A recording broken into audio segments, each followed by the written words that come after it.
Jadi menurut saya silakan nomor surat, kode suratnya pakai Kemendagri atau apa, tapi registrasi surat atau di buku induk itu hanya satu, bukan di masing-masing biro. Karena ternyata kita dengar perusahaan dari Pak Kasar SPI itu antara Biro 3 dan Kasar Manggala, kalau mereka nanti bikin satu-satu SOP, nanti pemantauan Praja itu atau itu ada yang Biro 3 mengeluarkan proses SOP, Kasar Manggala juga mengeluarkan SOP, ya akhirnya tumpang tindih. Jadi saya sarankan agar nomor surat ini diambil alih, sama kayak BP POM gitu kan. Silakan orang bikin ramuan macam-macam kira-kira, tapi untuk mendaftar dan dievaluasinya di BP POM gitu. Jadi satu gitu. Itu mungkin saran dan masukan saja Bu. Ya. Apa ada yang lebih baik? Silakan. Terima kasih. Wassalamualaikum warahmatullahi wabarakatuh. Waalaikumsalam. Terima kasih Bang Yomi. Saya Pak Hafiz. Baik. Untuk selanjutnya, apakah masih ada pertanyaan-pertanyaan yang diajukan? Silakan. Mungkin masih ada Pak Nogi, mungkin mohon waktunya Pak Nogi. Ya, saya sharing sedikit Bu, yang tahun lalu saya sudah sampaikan itu Pak Tekno. Ya, siap. Ya, jadi menanggapi tadi ya dari sisi Pak Warik juga, sebenarnya kemarin kan tadi saya sudah sampaikan salah satunya adalah ada visi misi seperti ini, kemudian ada tugas fungsi supaya inline di situ ya, baru bisa proses. Kemudian ini yang dulu pernah saya sampaikan, ini contoh dari sebenarnya ini UGM ya, waktu develop saya dengan tim ini contohnya visi misi ditetapkan, terus ini fungsi masing-masing sudah ditetapkan juga, dari si fungsi pendidikan pengajaran, fungsi penelitian pengembangan, fungsi dari visi misi diturunkan menjadi fungsi-fungsi Renstra, kemahasiswaan, pengabdian masyarakat, alumni, kemudian SDM, keuangan masuk fungsi 4, kemudian perencanaan aset informasi fungsi 5, kemudian fungsi 6 mengenai pengembangan organisasi penjamin mutu dan transformasi. Kemudian dari fungsi 1 misalkan pendidikan pengajaran, yaitu dituangkan nanti, maaf di sini, itu kalau makro ini yang kita tetapkan dulu, dari sisi 6 fungsi tadi, itu dijabarkan menjadi proses bisnis, proses utama dan proses pendukung. Jadi ada dari sisi proses pengajaran, penelitian pengembangan ini di sini, proses misalkan pendidikan dan pengajaran di sini, kemudian proses pengolahan mahasiswa di sini, kemudian input outputnya juga jelas. Pengolahan pengajaran outputnya adalah standarisasi tata kelola pendidikan pengajaran. Inputannya adalah pengolahan fakultas ini adalah masuk ke input ke sini. Jadi proses tata fungsi ini dari sisi tata kelola fungsinya juga ini input outputnya jelas dulu di situ. Dari gambar besarannya udah tahu dulu. Terus baru nanti untuk proses pengolahan dan pendidikan ini pengajaran itu apa aja detailnya nanti dari sisi ini kita bisa masuk ke sini.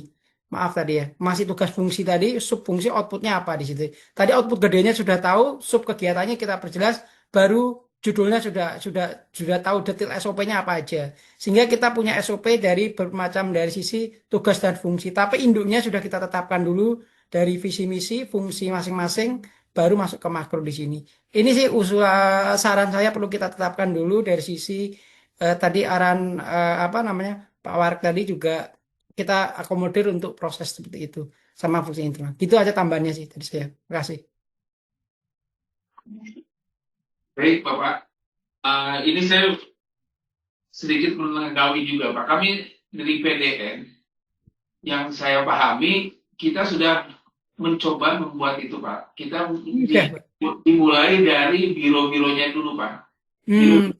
Biro-biro sudah harus menyusun, memang sudah ada menyusun beberapa terkait SOP yang mencakup nanti turunannya buat kepala bagian dan selanjutnya itu sudah ada Pak. Tapi dalam pelaksanaannya mungkin perlu kita perbaiki kembali sampai sejauh mana fungsi-fungsi dari SOP yang ada di bironya itu Pak. Apakah sudah bisa nanti menjadikan turunan ke SOP bagian atau yang lainnya? Itu langkah yang betul sih. Udah ya Pak Teka ya. Oke, makasih. Berarti nanti langkahnya dari inventaris itu kita kelompokkan klasifikasi. Nanti kalau memang itu dari bawah sudah kita tetapkan, dari fungsi-fungsi sudah ditetapkan, kita tinggal ambil helikopter view-nya, payungnya Pak, kita petakan Pak. Oh ini masuk fungsi ini, masuk ini fungsi ini. Nanti kita biar gambar, buatkan gambar bagannya Pak, antar fungsi di situ Pak. Terus kita tarik visi misinya itu inline atau tidak. Itu lebih enak sih Pak, esisnya Pak. Sehingga seperti tadi Pak Marja sampaikan sama Pak Teko sampaikan, kita mulai dari, oh ya, tadi ya dari apa? Kita mulai dari ASIS dulu, gitu Pak Itu. Terima kasih. Jadi kita gunakan yang sudah kita berjalan, gitu ya Pak ya? Oh, ya. Baik, Bapak. Terima Ya. kasih atas masukannya, Bapak. Ini sebagai masukan juga bagi kami. Nanti kami coba kembali menyisir kembali terkait SOP yang ada di IPD ini, Pak. Baik. Mungkin untuk selanjutnya, apakah masih ada pertanyaan? Kalau terutama dari kampus daerah yang mungkin dari IPD Papua ini waktunya sudah cukup lama, ini perbedaan 2 jam ya. Mungkin apakah ada masukan atau yang lain? Bagaimana kami persilakan untuk kampus daerah ataupun masih ada pertanyaan, kita batas saja Bu ya. Kita mungkin ada satu pertanyaan lagi atau bagaimana? Kalau nampaknya sudah tidak ada nih Bu. Jadi kita cukupkan aja gimana? Setengah 12 ya. Iya, Bu. Tapi jika masih ada yang akan disampaikan nanti untuk standarisasi, tentu kami komunikasi lagi ke Bapak Kepala Unit Arsip ya. Mas Faisal, terima kasih ya. Siap Bu, sami-sami. Ya, ini memang perlu diskusi lagi ya. Tadi arahannya ada workshop, nanti kita cek dulu apakah anggaran Pak Tikno masih ada. Kalau enggak, kepepetnya workshopnya secara daring. Begitu ya, Pak Nugi masih bisa ya mendampingi juga. Pak Kasat sama Pak Marja ini nanti juga ya. Biar kita bisa, sebetulnya di standar proses pembelajaran itu memang harusnya ada ya Pak Marja untuk berapa SKS. Tapi kalau ketentuan dikti sudah masuk sebenarnya di standar yang kita susun SPMI itu 60% praktik, 40 teori, itu sudah ada. Namun terkait yang institut berapa persen itu ya kok ada memang belum. Tapi dituntut sekarang jadi, tapi barangnya nggak dipaksakan 109 masuk. Gimana 109 masuk? Jumlahnya aja 100, paling tinggi 155, 109 masuk. Gimana baginya itu? Ah, kan gitu, Bu. Nah, terus yang kedua, karena tidak ada SOP-nya, mana mata kuliah institut, mana mata kuliah fakultas, kita bingung mau ambil yang mana, tiba-tiba nongol A, nongol B, aduh gitu loh. Gitu sih Bu. Nah, itu keluhan karena nggak ada SOP-nya gitu. Makasih Bu. Yang sebelah kanan Ibu itu kok diem ya? Maaf Pak Eko, tadi nggak saya singgung. Untuk Pak Marja nggak disinggung. Ya, saya Pak Marja juga masuk di tim kurikulum ya, Bapak ya. Masuk Bu. Ya, waktu itu memang sampai 100 lebih gitu Pak. Untuk institut biasanya juga nggak sebanyak itu. Nah, yang gini Bu, yang kemarin ini ada Bu Ayu di sini, ada Bu PD1 enggak? Nah, saya diskusikan dengan Ibu PD1 ya, jadinya ya jadi bingung semua gitu loh. Makin bingung, bukan makin jelas kita sekarang, makin bingung gitu loh ya. Itu makanya saya mau selesaikan, gimana selesaikannya? Nggak ada ukurannya gitu loh. Ya. Itu sih Bu. Terima kasih Bu. Terima kasih Pak, masukan yang sangat berarti sekali ya ini. Jadi untuk SPMI ke depan ini perlu dimasukkan sebagai standar dalam penyusunan kurikulum, termasuk evaluasi kurikulum ya. Selama ini juga SOP evaluasinya kalau menurut saya memang belum sesuai betul dengan ketentuan yang dari dikti. Baik, terima kasih. Masih ada? Biro 3 tadi mengikuti ya? Biro 3? Ya, terima kasih banyak. Mungkin ada yang mau disampaikan? Izin Bu, Kalake dari Humas Bu. Oh iya, silakan. Siap Bu, izin. Kalau kami dari Humas, kemarin kan memang sudah diminta daftar SOP yang disampaikan oleh Pak Yoel melalui Biro Bu. Dan kami sudah mengumpulkan, namun SOP-SOP itu ada beberapa yang memang belum disahkan Bu. Memang kita ada kendalanya, kami masuk itu memang belum ada yang disahkan, ada pun yang sudah disahkan. Dan setelah kami melihat kembali, SOP-SOP itu ada yang sudah tidak relevan lagi dengan keadaan saat ini Bu. Nah, sehingga kami dengan keterbatasan anggota dan kemampuan dalam penyusunan SOP ini jujur saja Bu ya keadaan saat ini.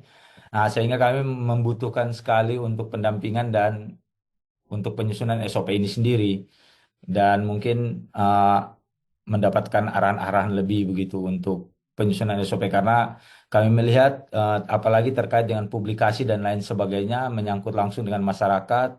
Mungkin di LP3MI juga survei kepuasan masyarakat itu kan surveinya melalui website dan media sosial itu bersinggungan langsung dengan kami dan lain sebagainya. Nah, itu SOP-SOP seperti itu kami sangat penting sekali apalagi terkait dengan sekarang mulai masuk SPCP, banyak keluhan-keluhan dan lain sebagainya untuk tindak lanjut SOP yang kemarin setelah kami tinjau ada beberapa yang kurang relevan sehingga kami untuk menyusunnya kembali mungkin membutuhkan pendampingan Bu. Demikian. Kami berharap bisa difasilitasi Bu. Itu yang ingin kami sampaikan mungkin kurang lebihnya kami kembalikan kepada Ibu. Terima kasih. Terima kasih atas saran masukannya. Masih ada diberi kesempatan sekali lagi sebelum kita akhiri. Bu Dokter Gati, menanggapi tadi sedikit. Kalau saran saya sih seperti Pak Eko sampaikan ya. Jadi perlu kita bikin timeline dari SIC itu kita bikin timeline evaluasi yang existing kapan, terus kemudian workshop kapan, terus penyusunan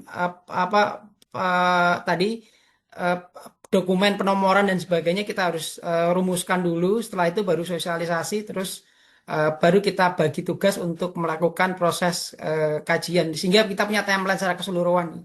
Itu sih kurang lebih Bu. Makasih.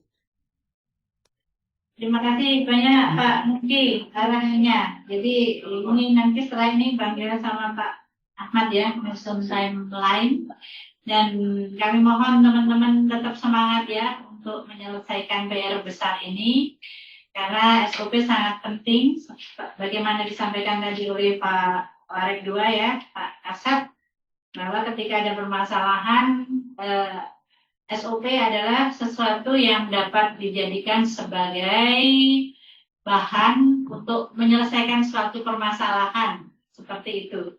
Di samping tadi yang disampaikan Pak Eko, apa yang ditulis dikerjakan dan terus dilakukan iterasi ya agar menemukan proses yang terbaik seperti apa.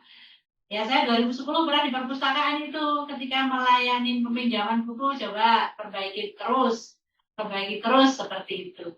Nah ini terima kasih sekali ya, terima kasih banyak teman-teman yang sudah bersemangat ya. Apalagi tadi ada motivator ya Pak Dr. Tumpak ya sehingga kita lebih semangat lagi untuk melanjutkan kegiatan ini. Mungkin nanti ada undangan daring lagi ya, mohon perkenannya dan kesediaannya karena ini menurut saya memang PR besar ya untuk SOP. Mungkin demikian Pak Mugi, terima kasih banyak atas kesediaannya Pak Kasat, Pak Dr. Tumpak, Pak Marja, juga teman-teman yang lain yang tidak bisa kami sebutkan satu persatu. Pak Kapus, terima kasih Pak Kapus sudah mendampingi dan mengikuti kegiatan ini sehingga untuk langkah ke depan kita bisa rumuskan bersama-sama. Terima kasih yang sebesar-besarnya, semoga bermanfaat dan sampai ketemu kembali untuk penyelesaian pekerjaan ini. Saya akhiri, alhamdulillah, wassalamualaikum warahmatullahi wabarakatuh. Selamat siang. Waalaikumsalam. Terima kasih. Waalaikumsalam warahmatullahi wabarakatuh. Terima kasih Bu. Terima kasih Bu Gati. Terima kasih Pak Nungki. Terima kasih. Pak Marja. Semua Terima kasih. Terima kasih. Terima kasih Bang Yomi. Bang Yoel izin. Sudah cukup Pak Iwan, kampus Papua Irfan sudah lapar itu. Dokter Desi, dokter. Ibu pimpinan, terima kasih Bang Yoel. Selama Bang Yoel dan Bang Yomi masih tersenyum aman itu. Terima kasih. Pak Irfas di Papua sudah tidak bisa senyum, sudah 1:30. Kalau ini sudah lewat jam makan siang nih izin.